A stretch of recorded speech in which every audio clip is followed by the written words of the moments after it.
All right, welcome in. Talking about this team, Texas A&M. The season is finally over. A team that has had three straight rough seasons with no head coach, really. Elijah Robinson, the interim head coach, going to head out to Syracuse. Barely any staff, playing without 30-plus players.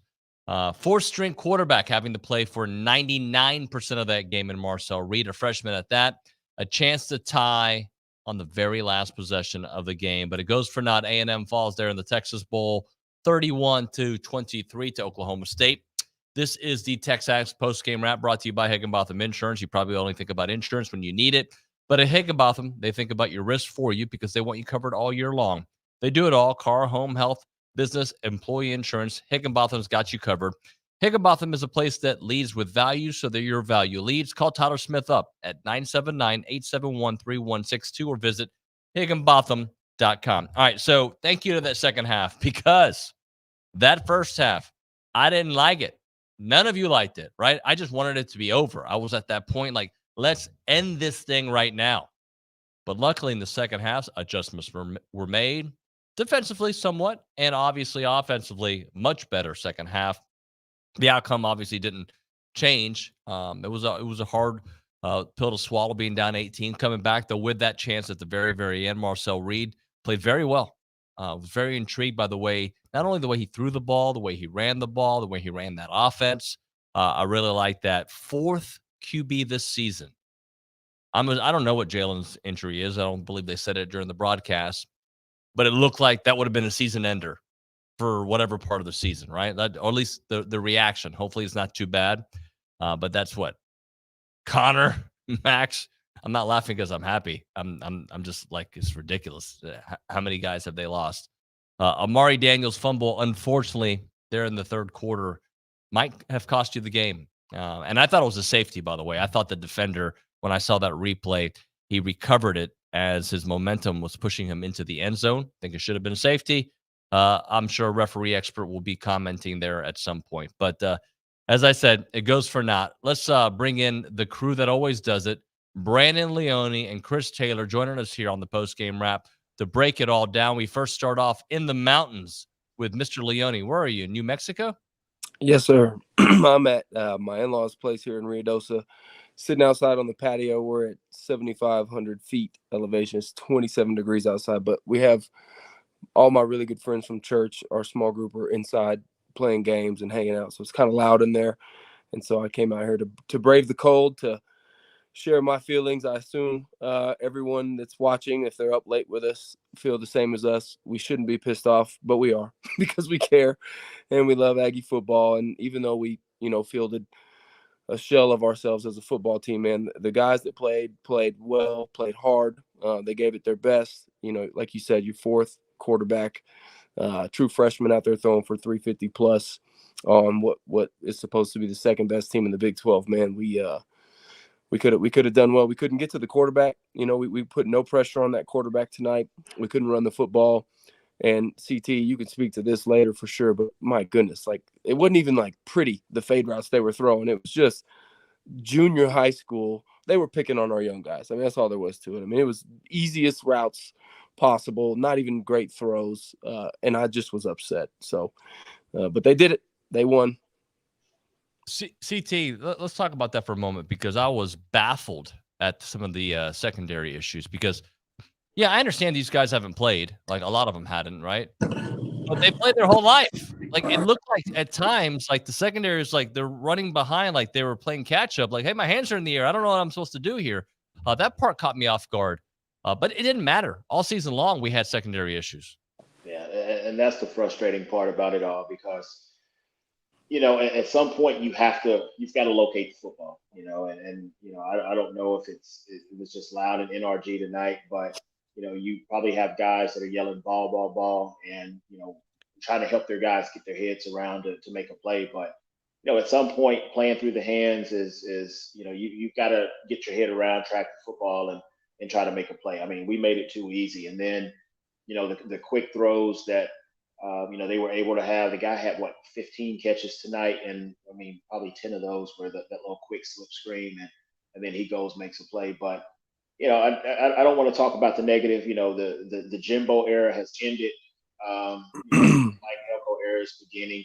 I do want to take my hat off to the guys that did play tonight. In the landscape of college football these days, and until the NCAA adopts the FCS version of the playoffs, this is what we're going to expect. I mean, we're going to have teams. There's going to be a shell of a team, and it just so happened to be us tonight. Missing a bunch of guys, but I thought the guys that played tonight, they played their guts out.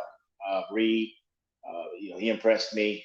Being our fourth guy to play quarterback this year, but I thought he played well. I thought he played hard. He left it all out on the field, and you kind of get a glimpse of what that receiver core could be.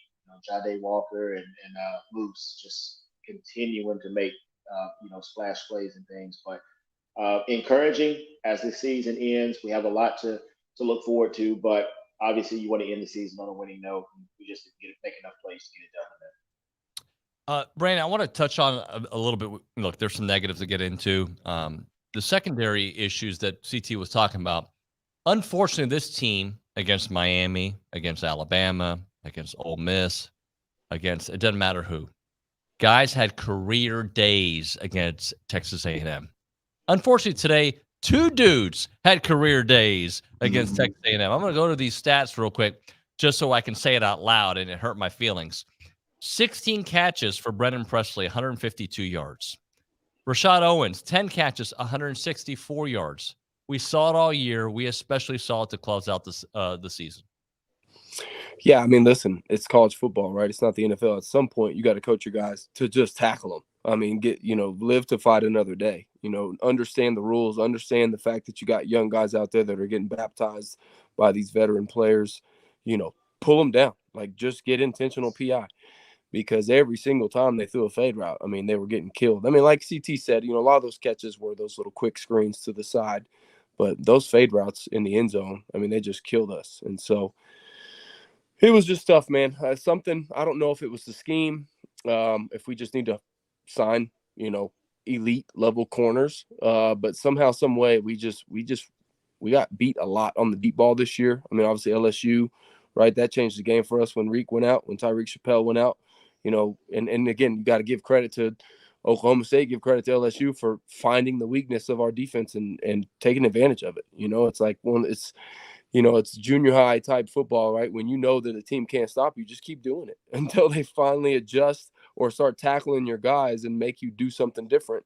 That's why they just kept doing what that was working for them. There was no reason to do really anything else. So it helps when you can get pressure on the quarterback. We couldn't get that tonight.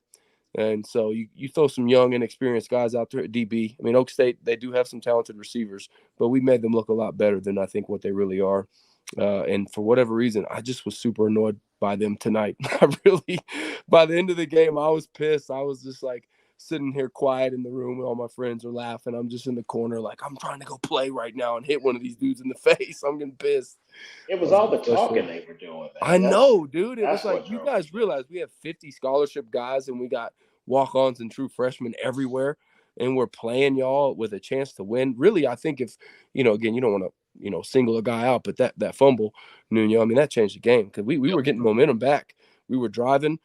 Defense, they weren't crazy good in the second half, but they made adjustments and gave us opportunities.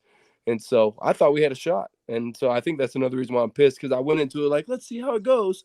Then it was horrible. Then we started fighting back, and, the juices start pumping. I'm getting fired up, and then it's like heartbreaking.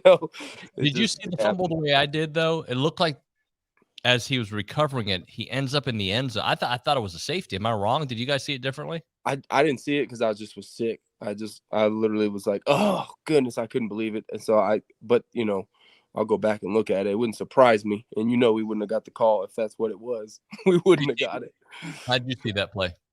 I mean, it was hard to tell. I mean, they didn't show it a ton. So I thought when he recovered, his own guy knocked him in the end zone, then he went down. So however they're going to call it, but I mean, the history of A&M and their officials, we're not going to get that call. So, I just, to be able to not stop them, though, right after that, they drove it out, I think, into our territory. He throws the deep bomb down the field. The kid reaches around and makes the play. And so it's, there's enough to go around. The frustration is there, but like Leone said, the fumble on the 2-yard line, you make a big play. That's the momentum killer in the game, and I think that's what really changed the complexion of that whole game in the second half. Let's give some props out there. Ja'Day All-Day Walker passing Evan Stewart for yards this season. I think he had 3 100 yards games this season. Was fantastic. Left the game for a little bit, came back. He is really what is right about the portal. Smaller school, getting an opportunity to move up, and look at the stats he was able to do here, especially towards the end of the season. CT. Yeah, and that's why I said I applaud these guys. He could have very easily, when he hurt the shoulder, he could have stayed out the remainder of the game and chose not to come back. But if you've played this game and you've had, you've been out there, you're practicing the hot summer 2-a-days, you're going through it. Everybody's beat up, you're banged and bruised. You want to keep fighting for your brother that lined up next to you, and so. It was good to see him come back. He came back. He had a great game. But like you said, Nuño, he is the right part of the portal. Gets an opportunity, moves up. He didn't waste it.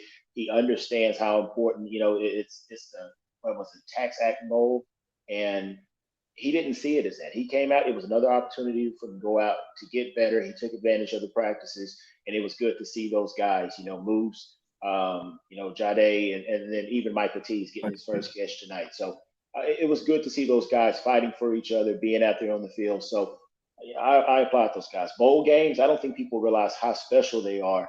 Getting an opportunity to go, getting an opportunity to play in those things. Not everybody gets a chance to do that. By the way, every time they said the TexAgs Texas Bowl, I'm like TexAgs. Yeah, is this dude saying TexAgs? Yeah, it did. It sounded like TexAgs. Now, listen, Nuño, here's my thoughts on tonight. Ultimately, the Jimbo Fisher era is over. You can put a nail in the coffin on it today. And you got to sit there and wonder if Coach Elko and, the people on his staff that were watching the game tonight, like, to me, you saw your guys tonight that are going to be the core of your team next year and in the future. I mean, these guys that stayed, that are committed to the program, that went out into the TexAgs Bowl game and played their hearts out. You can be confident in the fact that, hey, we got these young guys, some of them 5 stars, some of them not, but you got these guys that are willing to play. And I love to see, you mentioned, hey, Walker had more yards than Evan Stewart. Listen, Evan Stewart's a super talented player. No one on the planet can deny that. But CT, you mentioned it, man. The guy's arm was hurting. He could have easily sat out. He fought back. He battled. And, over time, sometimes that's the type of stuff that will carry you further than talent. I mean, the basic quote, right? Hard work beats talent when talent won't work hard. That's true. And the thing that I think that the portal and NIL is conditioning some of these young athletes to do is to be soft and to think that they can always take the easy way out to get something better. Well, ultimately, over time, your results speak louder than your credentials when you were young and in high school. And so, again, I think Evan Stewart's going to be a great player wherever he goes and whatever he does in the NFL. But, it's exciting for me to see a Ja'Day Walker be someone like a story from the portal that comes in, that plays hard, that improves. I think he improved over the season. And now he's going to probably be one of your key players next season and could parlay that into a career in the NFL. And so tonight, Go ahead. No, I'm saying if I'm Mike Elko tonight, if I'm in the Aggie program, I'm like, man, these are our guys. These are our core guys. These are our foundation of this new culture that we're going to set, this new program, this new direction that we're headed in starting tomorrow. Like, these are my guys. And so I'm going to go break bread with them. I'm going to go watch film. We're going to coach them up, and we're going to move forward and slam the door on this previous era and move forward. That's all you can think tonight, in my opinion. A loser on the chat named John Erb says that the Aggies have way too many excuses with an A. He spelled it. I don't remember excuses. I remember telling facts about the game, and I believe you guys have given facts about the game. By the way, facts is spelled with an F. F. Think about that letter. But the fact is, a lot of players missed the game. The fact is, A&M fumbled a ball with a chance to really seize momentum. And the fact is, A&M had a chance to win on the final possession of the game. Props to Oklahoma State. Win with class, buddy. Guys, any thoughts about that? Yeah, I mean, it's to that point. I know I have no plays left in me. But just watching Oklahoma State chirp and you're talking to young freshmen and you're doing all those things. It makes you want to it makes you want to strap it back on and go out there and play. Because just because you've left the game and all those things, there's still a brotherhood. You're still tied to this program. You still feel for these guys. I think that's why we take it just as hard as they do when they lose. And so it is frustrating to have a person come on and say, the fact is this. Yeah, those are the facts. But if I'm looking at that Oklahoma State team, I think you summed it up perfect, Brandon. This is your second best team in the conference. I think it speaks to that conference, the level of competition, and quite frankly, that Oklahoma State team wasn't that good. They were playing a bunch of freshmen and fourth string guys, and you snuck out by 8. So you line up 9 out of 10 times, we smashed those guys and we beat them by 3 touchdowns. So not very impressed by that team. Hey, can we give some props to Sam Matthews? That guy's story is just fantastic, right? The 12th man. And I wrote in my notes, so I'm going to do the show in the morning, and I'm writing at some of the talking points I want to get into tomorrow's show and today. And before the pick, I'm like, Sam Matthews is showing up today. He's making some tackles. He's looking good in coverage. And then he gets the pick. Brandon, you take it from there. Yeah, I mean, just such a cool story. I mean, a kid that's loved the university, that brings it every single day in and day out. And, again, he got an opportunity tonight in the bowl game because, some people were either opting out or injured, and he played his freaking tail off. I mean, I think I'd be interested to go and look at the grades, remove the names and numbers, but go grade the safety play at his position all year long and see which game graded out the highest. I'd be interested to see, because he made a lot of tackles, again, without watching film and understanding what plays were called schematically. Like, I don't know if he was out of position on some plays. I don't know. But, overall, he played his tail off. He made good tackles. He's done it. He's been there bringing effort every single game that dude's ever stepped on the field for the maroon and white. And so those are the type of cats that you love to cheer for and get excited for him, excited for that opportunity tonight. I know he's probably bummed out because despite playing well, he's just a team guy, and I know he probably wanted to win. But, yeah, you can't help but be happy for that young man, and, he's going to have a bright future. You could just tell in the way he carries himself, the way he approaches his career at A&M, and so I'm excited for his future, whatever that entails. Man, all right, both of you, let's turn the page before we close this. And all right, so now it's officially the Mike Elko era. It was the Mike Elko era from behind the scenes, from a recruiting perspective, from a transfer portal perspective. But now the defense will be his. He will have his chance to put his imprint on that. The offense is going to look different with Colin Klein. Both of you take it from there. CT, you start us off. Yeah, I think in the booth he said it best. You have to keep Texas talent home, and then you build from there. So, when I heard him say that tonight, I got excited, because just between, Houston and Dallas, we know what their talent's like. You watch it every year in Jerry's world as you watch the state football finals. But, then you're able to tap into that East Texas talent. So, Elko, he understands the lay of the land. He's done this before. He's been a part of this program. And I just love to hear him talk, in the booth, talking about being a CEO. Find guys. They're going to coach guys up, put them in the right places, develop them, get them to a place to where they're going to be productive and be able to contribute on this team. So I'm loving what I hear. At first I was real skeptical. I didn't know if he was the right hire, but everything that he's done, he's come in, he's calmed the waters. I thought he put together a very solid recruiting class in a very short amount of time. He worked his behind off. He's putting together a great staff of people that are going to, give us a chance to be dynamic on offense. He's going to be able to partner with somebody on defense to be able to bring that wrecking crew back. And so I'm excited about 24 and to see what he's able to do in that first year as we expand the playoffs to those 12 teams. I think that there's enough talent on this roster. If we can keep a few guys in those key places, get some guys coached up, I think we have an opportunity to be able to be a really solid, really good football team next season. Leone? Man, I just go back to his introductory press conference and his first few interviews when he was hired. I think you can tell a lot about a person based on their heart posture, just in the way that they speak about opportunities that they've been given, when they speak about their families, just the way that they handle themselves in front of people, I think a lot of times it's very revealing.